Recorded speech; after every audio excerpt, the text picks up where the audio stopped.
Carta do apóstolo Paulo aos Romanos, capítulo 11, versículo de 11 até o 24.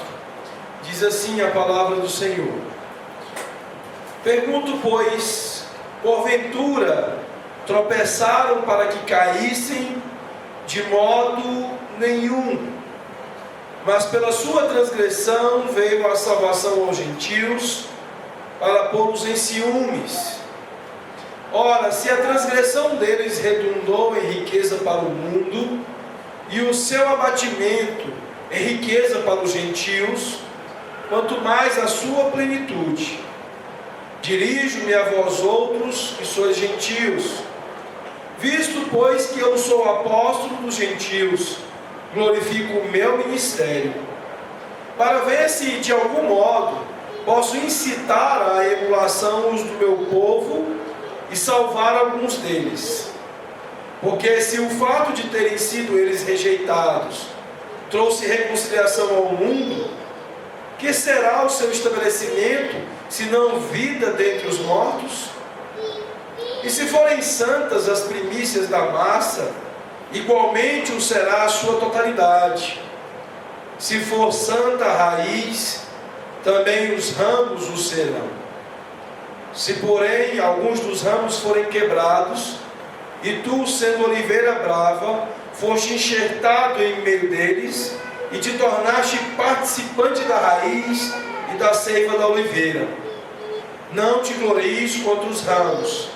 Porém, se te gloriares, sabe que não és tu que sustenta a raiz, mas a raiz a ti. Dirás, pois, alguns ramos foram quebrados para que eu fosse enxertado. Bem, pela sua incredulidade foram quebrados. Tu, porém, mediante a fé, estás firme. Não te ensoberbeças, mas teme. Porque se Deus não poupou os ramos naturais, também não te poupará. Considerai, pois, a bondade e a severidade de Deus. Para com os que caíram, severidade, mas para contigo a bondade de Deus, se nela permaneceres. De outra sorte, também tu serás cortado. Eles também, se não permanecerem na incredulidade, serão enxertados, pois Deus é poderoso para os enxertar de novo. Pois se fostes cortado daqui por natureza, era oliveira brava, contra a natureza, enxertado em boa oliveira, quanto mais não serão enxertados na sua própria oliveira aqueles que são ramos naturais. Oremos. Senhor nosso Deus e nosso Pai, nós estamos diante da Tua palavra, Senhor. Palavra que, tendo sido lida, é bênção para os nossos ossos, para as nossas almas. Ó Deus, é vida para o nosso corpo. Nós queremos neste momento, ó Pai, tirar maior proveito desse texto que nós lemos, de maneira que clamamos a Ti, Senhor, que nos conduzas, que nos dirijas quanto ao falar, e, ó Pai, tornando esta exposição proveitosa, viva, para os corações dos Teus ouvintes. Nós te clamamos, ó Deus, que Tu nos faças sinceros em Tua presença, que o Senhor os faça prontos para ouvir a Tua palavra, para receber e para sair daqui para vivê-la, para praticá-la. É o que nós te pedimos e clamamos no nome bendito de Jesus, o nosso Senhor e Salvador. Amém, Deus. Amados, no domingo passado nós começamos a exposição do capítulo 11, tratando sobre a objeção, a indagação que é feita no verso 1. Eu gostaria que você voltasse comigo ao verso 1 do capítulo 11. O texto diz: Pergunto, pois, terás Deus porventura rejeitado o seu povo? Neste capítulo, Paulo agora ele vai enfrentar as objeções referentes ao futuro de Israel.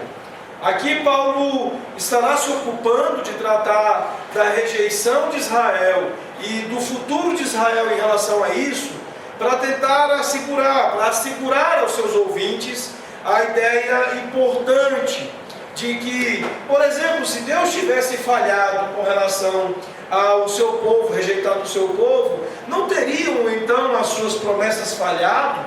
Isso não seria de dúvida para os ouvintes de Paulo sobre a segurança afirmada em Romanos 8, de 28 a 30, a segurança eterna dos eleitos do Senhor? Então Paulo ele entende que é importante superar essa objeção, superar essa dúvida, para dar segurança aos seus ouvintes quanto ao fato de que ele já havia afirmado antes, de que não, as promessas do Senhor não falharam. E agora ele afirmará esta mesma segurança diante do futuro de Israel, diante daquilo que se questiona a respeito do futuro de Israel. E então Paulo ele diz, de jeito nenhum, o povo de Deus não foi rejeitado. Ele responde essa questão afirmando que no meio de Israel há um remanescente de verdadeiros crentes. Há entre os israelitas aquele remanescente sempre durante toda a história. E ele usou da sua própria condição para se afirmar como uma evidência pessoal desse fato, da remanescência de verdadeiros crentes. Ele afirmou quanto à posição teológica da eleição dentre os israelitas dos verdadeiros crentes, para também reforçar essa sua resposta. E ele afirmou a própria história do povo de Israel, para afirmar que sempre, diante de todos os tempos da história de Israel, houve um remanescente de verdadeiros crentes. Paulo concluiu esta primeira parte, até o verso 10, dizendo que, por mais que houvessem um parcial de corações endurecidos, que houvesse dentro do povo de Israel uma grande parte deles com os corações endurecidos, incrédulos diante do Senhor, certamente havia um remanescente de verdadeiros crentes. E agora, a partir do verso 11, Paulo vai responder uma outra pergunta. A pergunta que Paulo responde é: será que Israel tropeçou, de modo que a sua queda sinaliza, aponta para o fato de que não lhe é possível a restauração, não lhe é possível a recuperação? Paulo então começa agora a lidar com o fato de que a rejeição de Israel não é final, não é definitiva. Certamente a queda de Israel traz grandes consequências em termos da rejeição do próprio Israel, mas esta queda não é definitiva, responde o apóstolo Paulo. E diante da mensagem que nós temos hoje, pela manhã, diante de nós podemos dizer que aqui nós vemos uma queda que trouxe um grande bem, um grande benefício, que serviu para a causa da misericórdia. Porque a queda de Israel, se por um lado ela não é definitiva, por outro lado argumenta que o apóstolo Paulo, ela espalhou bênçãos para o povo gentil. Ela espalhou a misericórdia de Deus para o povo gentil. É sobre isso que nós estaremos meditando esta manhã, sobre esta grande queda do povo de Israel, que serviu para a causa da misericórdia. Meus irmãos, o apóstolo Paulo então ele começa com esta nova pergunta, respondendo do mesmo modo como tem feito até aqui. Ele diz: não, de jeito nenhum.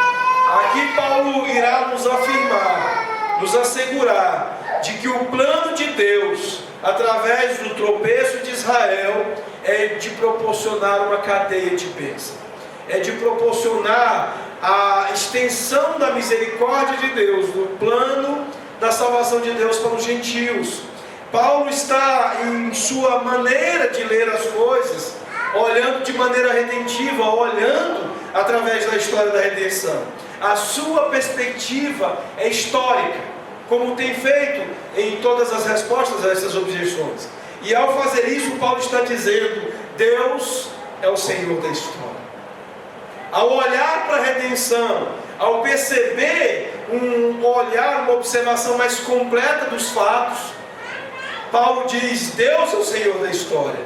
E não faz apenas isso. Ele, ao estabelecer o seu olhar mais abrangente, ele está dizendo: a maneira como Deus conduz a história é orientada por um fim.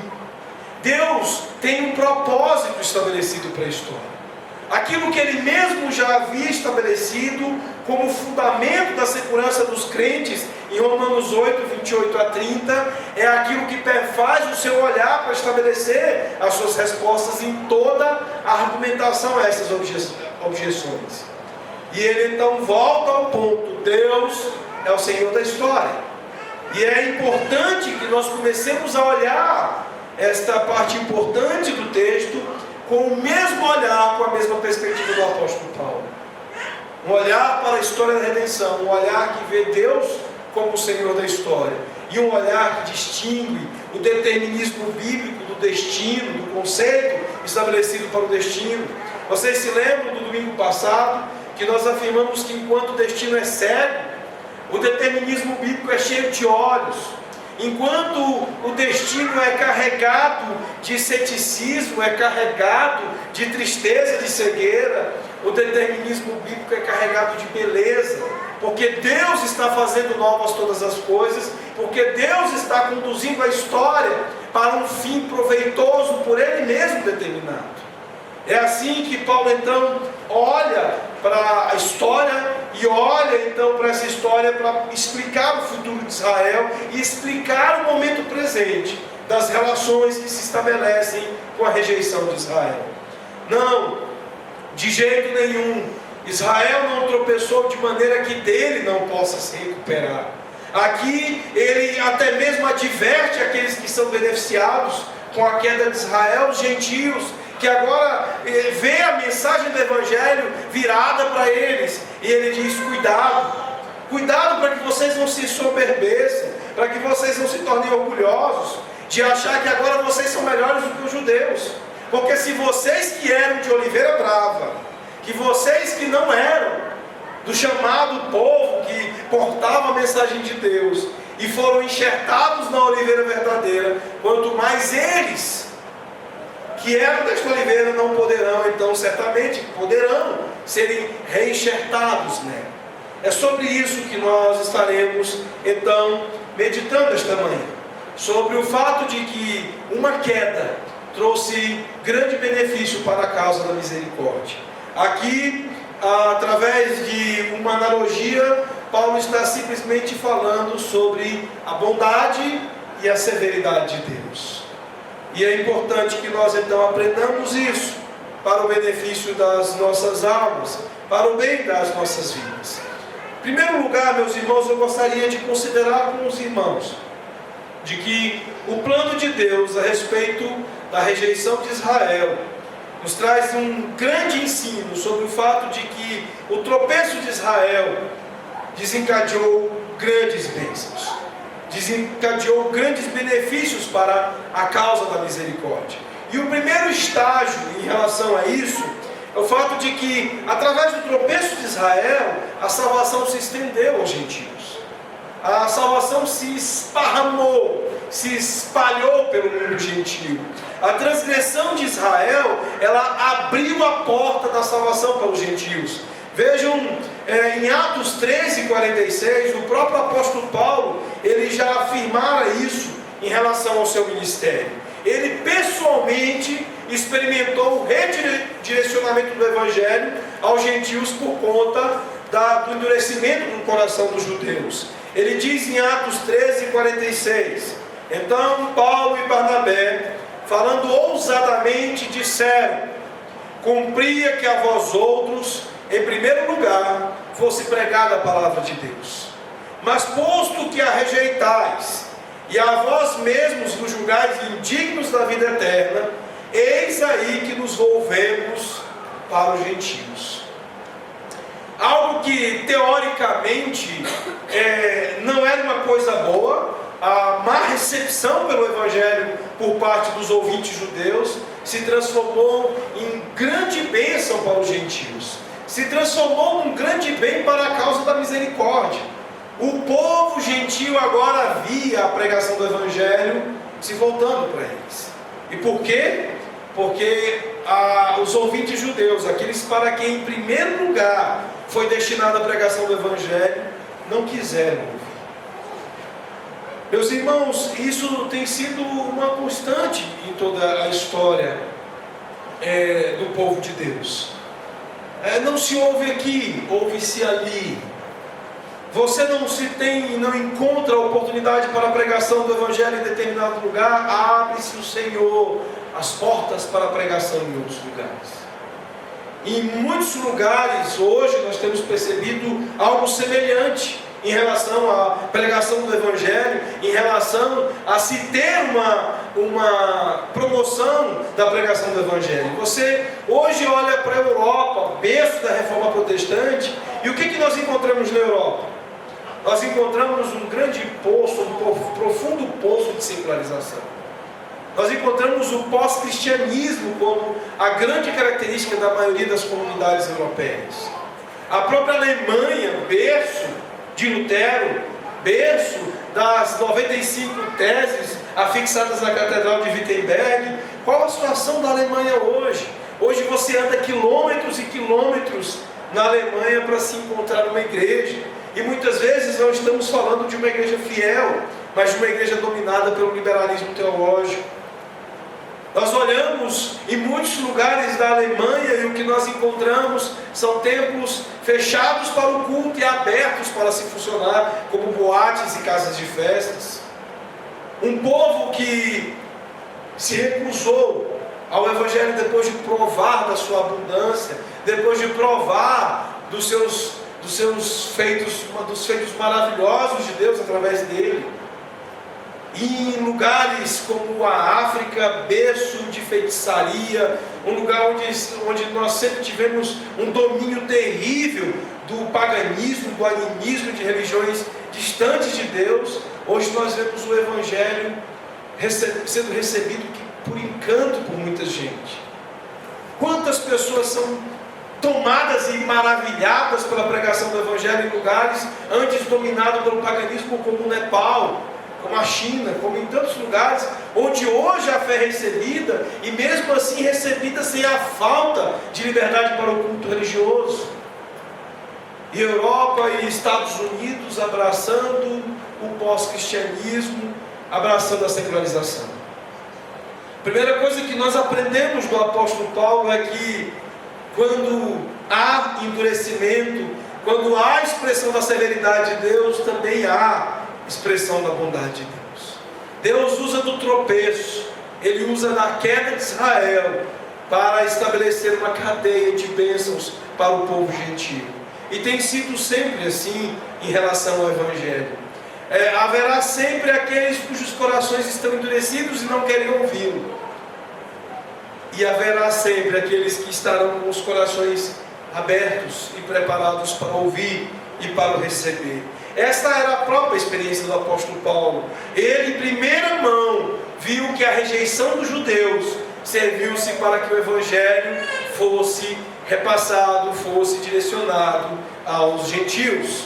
Um segundo estágio importante aqui desta palavra do apóstolo Paulo é de que através da salvação dos gentios, Israel irá se tornar ciumento, o que o levará à sua restauração. Paulo está dizendo que o Evangelho sendo repassado aos gentios, quem sabe, provocará ciúme, inveja nos judeus, e alguns deles, os seus compatriotas, possam de repente reencontrar o caminho da restauração. A salvação dos gentios, portanto, faria ciúmes a Israel. E o ministério de Paulo aos gentios, em parte, era para provocar inveja aos seus companheiros, os seus companheiros judeus, os seus compatriotas, aqueles cuja dor incessante no seu coração, pelo desejo da salvação deles, certamente continuava pesando sobre ele. Para que alguns desses fossem salvos, a salvação dos gentios haveria de provocar-lhes inveja e ciúmes. O terceiro estágio mencionado aqui pelo apóstolo Paulo é de que através da inclusão plena de Israel, muito maiores riquezas seriam trazidas para o mundo. Se a rejeição de Israel ela trouxe uma bênção da reconciliação, certamente a sua aceitação irá trazer muito maior bênção para o mundo. No verso 15, o apóstolo Paulo faz uma menção dizendo o seguinte: porque se o fato de terem sido eles rejeitados trouxe reconciliação ao mundo, que será o seu restabelecimento, se não vida dentre os mortos? Ou seja, a própria rejeição de Israel haveria de conferir glória a Deus quando estes forem reenxertados na oliveira, quando estes que são ramos naturais fossem restaurados e recuperados de sua queda. Aqui nós podemos encontrar essa expressão vida dentre os mortos em dois sentidos comuns. O primeiro seria de ressurreição dos mortos, ou um reavivamento espiritual em todo o mundo figurativo de Israel e do próprio mundo, conforme a expressão de Ezequiel 37. Eu particularmente entendo que a expressão mais adequada seria esse reavivamento espiritual em todo o mundo, e especialmente em Israel. Portanto, Paulo está usando aqui de algumas ilustrações, de algumas analogias, mas simplesmente para afirmar essa cadeia de bênçãos e a relação que existe entre estes ramos naturais e a sua futura recuperação no contexto da hoje presente sua rejeição. As duas ilustrações usadas por Paulo é a de massa e caroço, ou as primícias da massa, e a raiz e os ramos. Ambas as ilustrações implicam a futura restauração de Israel. O fato de que a primeira parte, os patriarcas, que eram santos, também apontam para o fato de que há nesses ramos naturais santos ou remanescente, que ele já havia se referido na primeira parte do capítulo 11. Ou seja, haverá sempre em Israel um remanescente de verdadeiros crentes. E Paulo está afirmando quanto ao futuro de Israel que a sua queda não é definitiva. Eles haverão de serem recolocados, de serem reenxertados na oliveira verdadeira. E isso trará grande glória a Deus, isso trará grande benefício ao mundo. Além disso, essa implicação configura o contexto de uma bênção compartilhada dos gentios enxertados para o próprio povo de Deus. Meus irmãos, o fato é de que a salvação dos gentios não é uma tragédia definitiva para o povo de Israel, mas uma grande bênção para eles, porque haverá de despertá-los, por ciúmes ou por inveja, a terem a atenção voltada para a grande salvação que perderam, para o qual foram negligentes.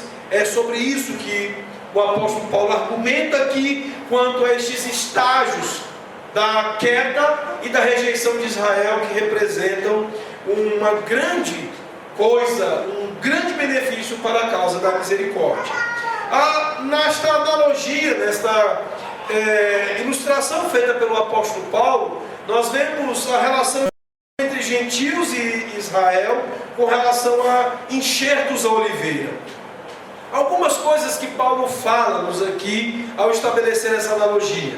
Em primeiro lugar, ele estabelece a própria ideia da analogia, que é a de que o plano de Deus para a salvação dos gentios envolve enxertá-los na oliveira da qual Israel fazia parte.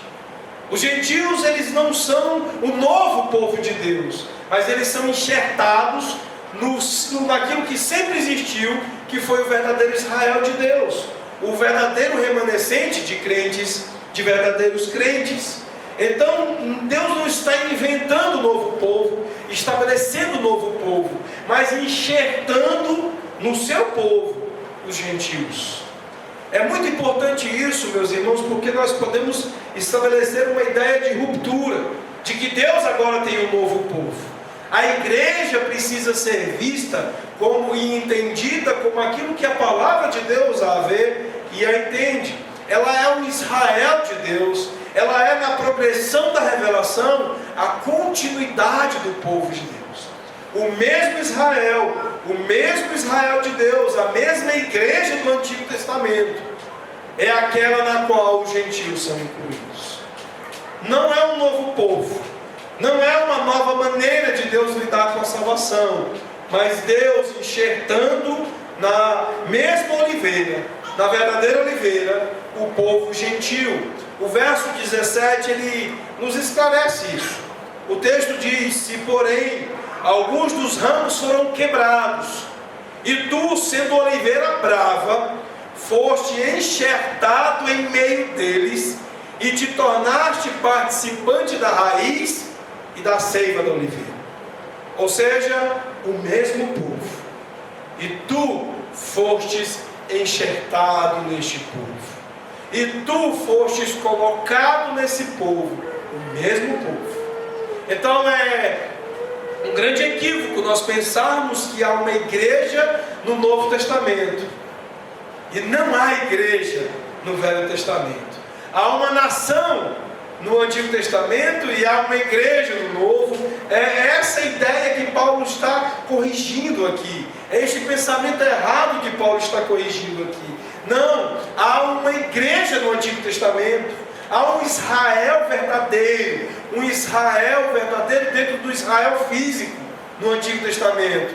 E este verdadeiro povo de Deus, este verdadeiro remanescente de crentes verdadeiros do Antigo Testamento, vocês agora, como gentios, estão sendo enxertados nesse povo, estão sendo colocados dentro desse povo.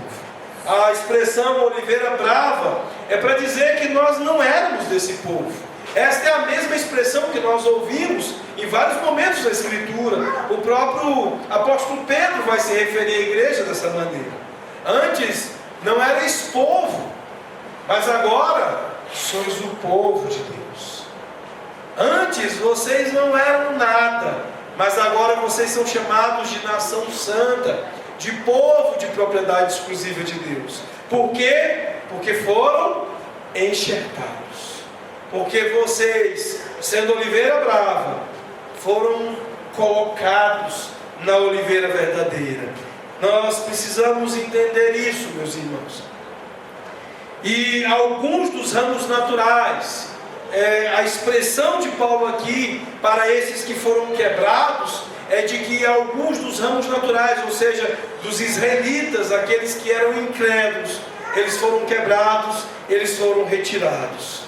Em seu lugar foram colocados galhos selvagens, gentios crentes, que foram enxertados em compartilhar com este povo, com este remanescente fiel da raiz nutritiva da oliveira, ou seja, fazer parte das bênçãos da salvação, fazer parte do pacto abrâmico, ser parte do povo de Deus. Essa é a realidade daqueles que são alcançados por esse grande benefício à causa da misericórdia que a rejeição de Israel trouxe.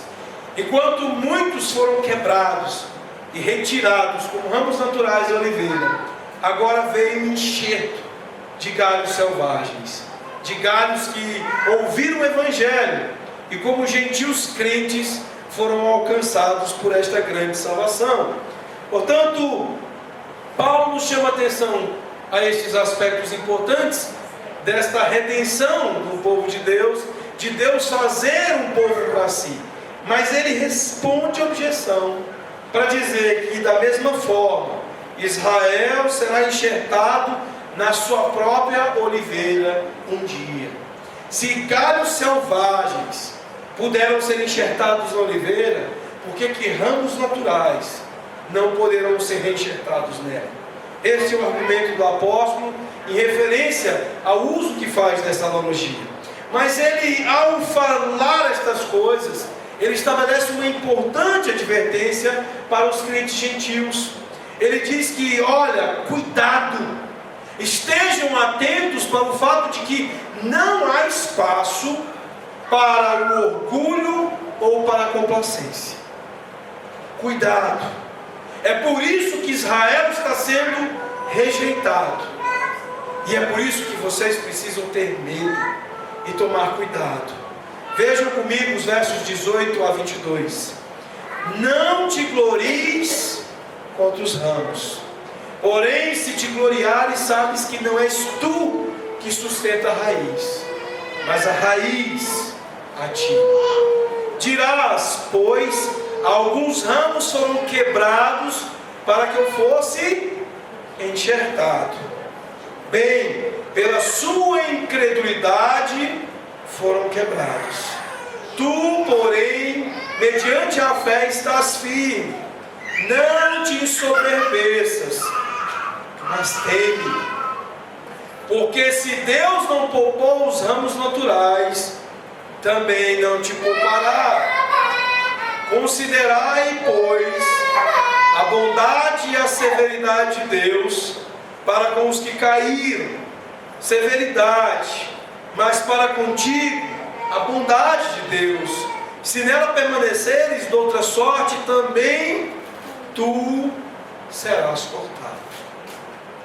Não há espaço para o orgulho e para a complacência. Meus irmãos, não seja arrogante para os judeus. É isso que Paulo está dizendo aqui. Por quê? Você precisa da bênção da aliança de Deus, não o contrário. Deus não rejeitou um povo, porque esse povo o ignorou simplesmente, e agora Deus precisa de um povo para si. Mas Deus decidiu endurecer o coração de quem Ele queria endurecer, e exercer misericórdia de quem Ele queria ter misericórdia. De nenhuma forma nós podemos crer ou achar que Deus precisa de um povo, de que Deus precise de nós, e de que de alguma maneira a bênção que nos foi dada para a salvação é porque Deus, depois de ter sido rejeitado, precisava então de um povo para si. Não, Deus rejeitou Israel, e Deus decidiu ter misericórdia de nós. Portanto, não devemos ser orgulhosos em nós mesmos, mas temer. E por quê? Porque Deus não irá poupá-lo também. Assim como os judeus se tornaram orgulhosos e foram rejeitados, você será rejeitado se tornar orgulhoso. É isso que Paulo está nos chamando a atenção aqui. E Paulo também está dizendo que nós não devemos ser complacentes com relação à fé. E por quê? Porque a menos que você atentamente continue na bondade de Deus, você irá se afastar. Caso contrário, você também será cortado pela severidade de Deus. Não há espaço para orgulho e não há espaço para complacência. O Douglas Moore, comentando isso, ele diz o seguinte: outra faceta do egoísmo dos cristãos gentios é o seu sentimento de orgulho por ter alcançado um lugar no povo de Deus. Paulo procura esvaziar essa atitude, lembrando-lhes que a fé é aquilo que faz a diferença. É por causa da sua falta de fé que tantos judeus têm sido cortados. E é por meio da fé que os cristãos gentios atingiram uma posição dentro do povo de Deus. É a fé, e a fé somente caracterizada pela humildade e pela receptividade. Essa é a única maneira de estabelecer ou manter um relacionamento com Deus. É o que nós encontramos em Romanos 3 e 4, quando Paulo já argumentara sobre isso.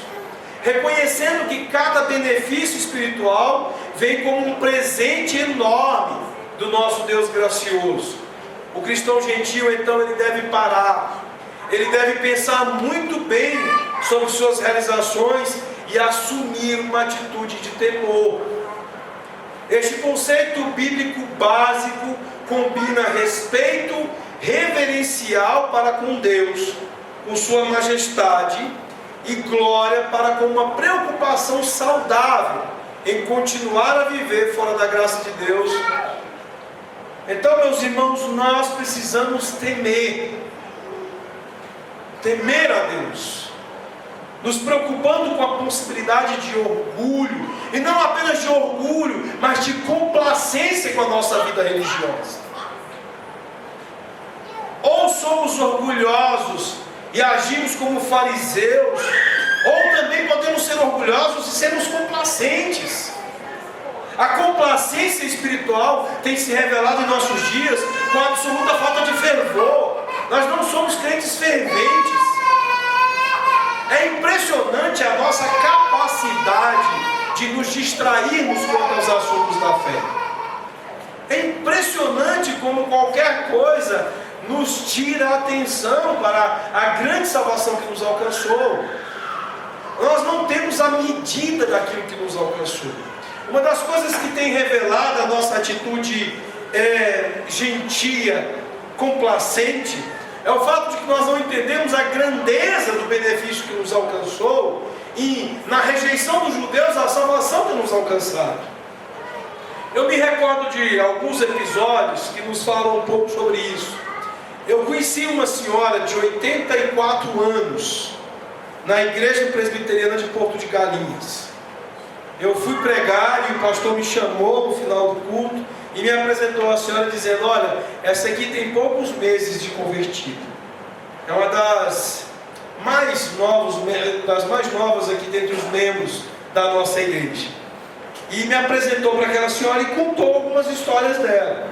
Disse que primeiro era muito interessante o culto de oração que se realizou na casa dela, as circunstâncias desse culto. A mulher morava num elevado, quase praticamente sobre um monte, e para que as pessoas conseguissem subir o monte, que ela subia e descia todos os dias, por conta desse culto, eles tiveram que colocar uma corda para fazer da corda um corrimão.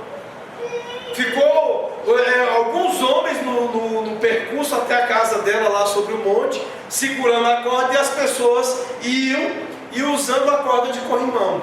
E ela subia e descia este monte aos 84 anos, 4 vezes por semana, para poder participar das atividades da igreja. Reunião de oração, reunião de estudo bíblico, escola dominical e culto.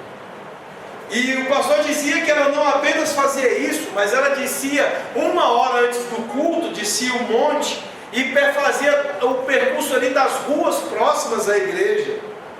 As ruas à direita, a rua à esquerda e depois a rua de baixo, entregando folhetos e convidando pessoas a irem até o culto na igreja. E então, diante do relato dele, eu virei para essa senhora e perguntei para ela.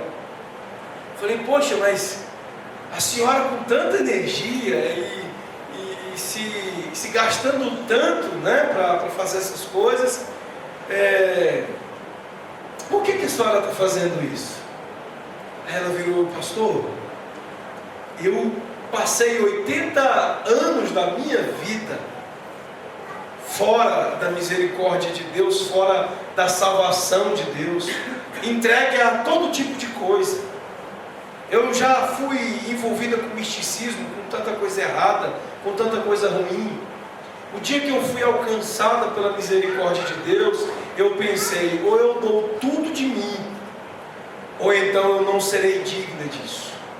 Ela colocou no seu coração a ideia de que ela precisava sentir o prazer e sentir a alegria das coisas da salvação, que fossem compatíveis com a grandeza da bondade da misericórdia de Deus para com ela. A graça de Deus era tão grande que ela deveria corresponder em termos de alegria, de prazer, a esta mesma graça. Ela não conseguia viver uma vida ou fazer as coisas senão de uma maneira que mostrasse o tamanho da alegria que ela tinha de ter sido alcançada pela salvação aos 44, 43 minutos do segundo tempo. Eu sei que muitos jogadores, quando são colocados nos times nesses últimos minutos de jogo, eles normalmente entram zangados com o técnico, né? Tipo assim: poxa, o cara vai me colocar agora, o que eu posso fazer em 2, 3 minutos?